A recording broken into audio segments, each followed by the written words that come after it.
நாடாளுமன்ற மக்களவையில் மொத்தம் 543 தொகுதிங்க. இதில் பாதிக்கும் ஒன்று மேலே யார் வென்றெடுக்கிறார்களோ, அதாவது 272 தொகுதிகளை யார் கையில் வைத்திருக்கிறார்களோ அவர்கள் நாடாளலாம். சரி, இந்த 543 பெரும்வாரியாக ஜெயிக்கணும் அப்படின்னு சொல்லி பாஜக தீவிரமாக இறங்கி களமாடி கொண்டிருக்கிறார்கள்.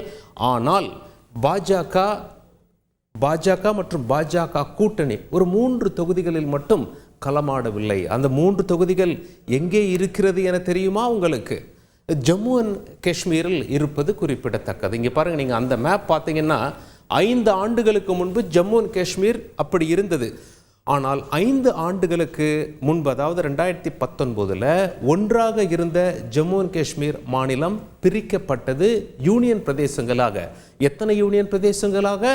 2 யூனியன் பிரதேசங்களாக. அப்படி பிரிக்கப்பட்ட யூனியன் பிரதேசங்களுக்கு பெயர்கள் என்னென்ன? ஒரு யூனியன் பிரதேசத்திற்கு பெயர் ஜம்மு அண்ட் காஷ்மீர்னு வச்சுட்டாங்க, இன்னொரு யூனியன் பிரதேசத்திற்கு பெயர் லடாக் என வைத்து விட்டார்கள். சரி, ஒன்றாக இருந்த ஜம்மு அண்ட் காஷ்மீர் எப்படி பிரிஞ்சிருக்கு பாருங்க. இது ஜம்மு அண்ட் காஷ்மீர் ஆகிவிட்டது, இது லடாக் யூனியன் பிரதேசம் ஆகிவிட்டது. சரி, அதுல எத்தனை சீட், இதுல எத்தனை சீட் பார்த்து விடுவோம்.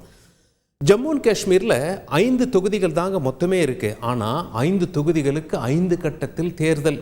ஒவ்வொரு தொகுதியில் ஒரு கட்டத்தில் ஒரு தொகுதிக்கு மட்டும்தான் அங்கே தேர்தல் நடந்திருக்கு. இப்போ 5 கட்ட தேர்தலும் முடிந்து விட்டது. லடாக்ல ஒரே தொகுதி தான் ஒரு கட்டத்தில் தேர்தல் நடைபெற்றது. சரி, லடாக் மக்களவை தொகுதியை பொறுத்தவரை அங்கே காங்கிரஸும் பாஜகவும் நேருக்கு நேர் மோதுகிறார்கள்.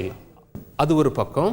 ஜம்மு அண்ட் காஷ்மீர் மக்களவை தொகுதிகள் என்று எடுத்துக்கொண்டால் ஜம்மு அண்ட் காஷ்மீரை நாம் 2ஆக பிரிக்கலாம். ஜம்மு என்றும் காஷ்மீர் என்றும் பிரிக்கலாம். காஷ்மீரை பொறுத்தவரை அங்கு 3 தொகுதிகள் இருக்கின்றன. ஜம்முவை பொறுத்தவரை 2 தொகுதிகள் இருக்கின்றன. காஷ்மீரை பொறுத்தவரை பாரமுல்லா, ஸ்ரீநகர், அனந்த்நாக், ரஜோரி என்ற 3 தொகுதிகள் இருக்கின்றன.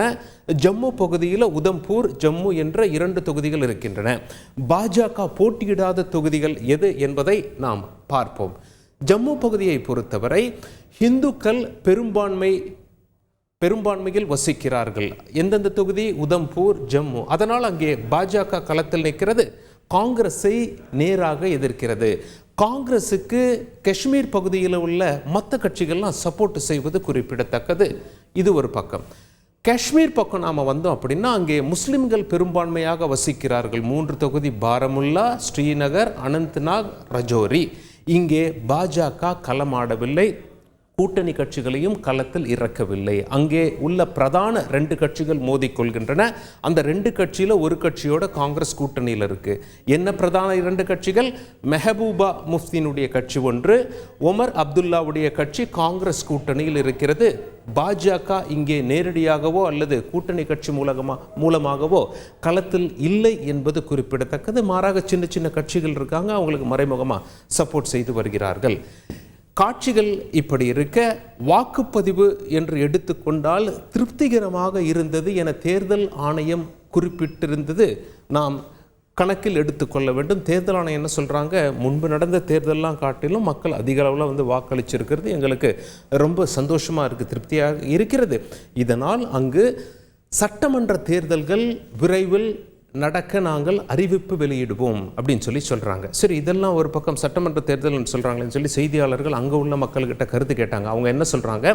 யூனியன் பிரதேசங்களாக இருந்து சட்டமன்ற தேர்தல் நடைபெற்றார்.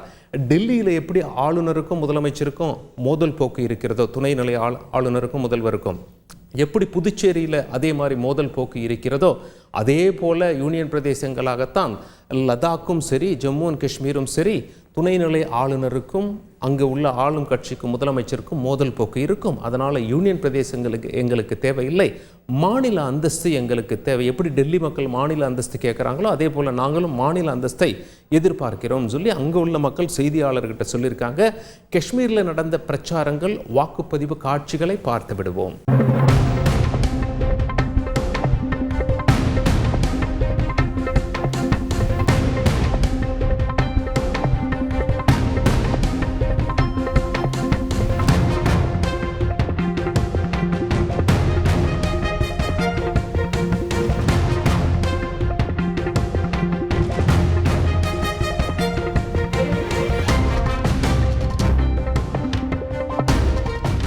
வாக்குப்பதிவு காட்சிகளை பார்த்தோம். 5 கட்ட தேர்தல்களும் முடிந்துவிட்டது. பிரச்சாரமும் அங்கே அனல் புரந்தது குறிப்பிடத்தக்கது. செய்திகளை உடனுக்குடன் தெரிந்து கொள்ள உடனே சப்ஸ்கிரைப் பண்ணுங்க.